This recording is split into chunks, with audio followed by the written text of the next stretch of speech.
ചേട്ടാ ഒരു ഫോർച്യൂണർ എന്താ വില?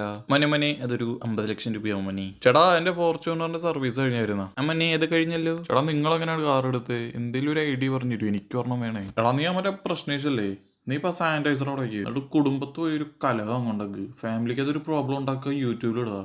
സോ ഹൈ ഗൈസ്, ഇപ്പം നമ്മുടെ യൂട്യൂബിലാണെങ്കിലും ഇൻസ്റ്റാഗ്രാമിലാണെങ്കിലും ഇപ്പം ട്രെൻഡിങ് എന്ന് പറയുന്നത് നമ്മുടെ പ്രശ്നേഷിൻ്റെ പ്രശ്നങ്ങളാണ്. കുറച്ച് നാൾക്ക് മുമ്പ് ഒരു ഫാമിലി വ്ളോഗ് ഒരു ഫാമിലിക്ക് അതൊരു പ്രോബ്ലം ഉണ്ടാക്കി കുറച്ച് നാൾ നമ്മളൊക്കെ വട്ടം കളവിച്ചിട്ട് പുള്ളി ഒരു ഫോർച്യൂണർ എടുത്തു. അതെല്ലാം കഴിഞ്ഞ് December 2 പൊങ്ങി വന്നു. പണ്ട് സാനിറ്റൈസർ ഇട്ട് നടന്നവനാണ് ഇപ്പം ഫാമിലി വ്ളോഗ് ചെയ്യുന്നത്. സോ ഇവിടെ എന്താണ് കോമൺ എന്ന് വെച്ചാൽ ആദ്യം ഫാമിലിനെ ഇൻട്രൊഡ്യൂസ് ചെയ്യും, പിന്നെ കല്യാണം കഴിയും, പിന്നെ ഇവരെന്നെ വീട്ടിൽ പ്രശ്നം ഉണ്ടാക്കും, ഇവരെന്നെ സെപ്പറേറ്റ് ആവും, പിന്നെ അത് യൂട്യൂബിൽ. പക്ഷേ ഇതിൽ ആദ്യത്തെ ടീമിന്റെ സ്ട്രാറ്റജി വർക്കായി, രണ്ടാമത്തെ ഓൺ ഗോയിങ് ആണ്. ആളെയൊക്കെ വെച്ച് കൂട്ടി അങ്ങനെ അപ്പുറത്തും ഇപ്പുറത്തുള്ള ഗുണ്ടന്മാരും ഗുണ്ടികളും. ഗുണ്ടികളോ അതെന്ത് സാധനം എന്ന് വിചാരിക്കുന്നവരുണ്ടെങ്കിൽ ഇത് ഡിക്ഷണറിയിലില്ല, പക്ഷെ ഇൻസ്റ്റാഗ്രാം അമ്മാവൻ ഡിക്ഷണറിയിലുണ്ട്, കാണിച്ചു തരാം. ഗുണ്ടകൾ എന്ന് വിളിക്കുന്നു.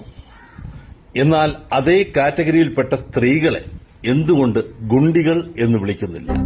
അഫയേഴ്സ് തുടങ്ങി, അതായത് അവിടെ ഒരു കണക്ഷൻ, അപ്പൊ ഇപ്പുറത്തെ ഒരു കണക്ഷൻ തുടങ്ങിയപ്പോൾ മറ്റേ കണക്ഷനെ കട്ട് ചെയ്യുന്നു. ഇത് കേസ് ഇവിടെ കണക്ഷനെ കുറിച്ചൊന്നല്ല കേസ് പറയുന്നത്, he's talking about his own sister. ഗുണ്ട ചേച്ചിയുടെ ഭർത്താവ് ഗുണ്ടനാണ് ഇയാള്, അപ്പൊ അയാളുടെ ഗുണ്ടൻ മക്കളാണ് അവിടെ. ഓക്കെ, സോ ഗുണ്ടൻ മക്കൾ ഇതിന്റെ ഓണർ പുള്ളിയനാണ് കേട്ടോ. സോ എനിക്ക് തോന്നുന്നത് കേരളത്തിൽ ഏറ്റവും കൂടുതൽ വ്യൂസ് ഉള്ളത് ഫാമിലി വ്ളോഗിങ്ങും അവരുടെ പ്രശ്നങ്ങൾക്കുമാണ്. ഇതാണ്ട ഒട്ടും വ്യൂസ് ഇല്ലാത്ത ചാനലാണ്, ഇവരുടെ ഒരു ഇന്റർവ്യൂ എടുത്തതേ ഉള്ളൂ, ഇപ്പൊ ലാക്സ് ആണ് വ്യൂസ്. സോ ജസ്റ്റ് ഒന്ന് തിങ്ക് ചെയ്യുക, ഇതൊരു ലൈവ് സീരിയലാണ്. സീരിയൽ എന്താ, കുടുംബത്തെ പ്രശ്നം, ഇതെന്താ ഇവര് ലൈവായിട്ട് യൂട്യൂബിൽ കൂടെ കാണിക്കുന്നു. So guys, end of the day ഇവരെല്ലാം ഒന്നാണ്, ഇവർക്ക് എന്താണോ കാണിക്കണ്ടേ അത് അവർ കാണിക്കുന്നുണ്ട്. ചേട്ടാ ഫോർച്യൂണർ ബുക്ക് ആക്കി കേട്ടോ, ഞാൻ ഒരു മാസത്തിനുള്ളിൽ വരാം. മനെ തന്റെ ഇവന്റ് ടൂമ്പിത്തരൊന്നും കാണിക്കല്ലേ മനെ.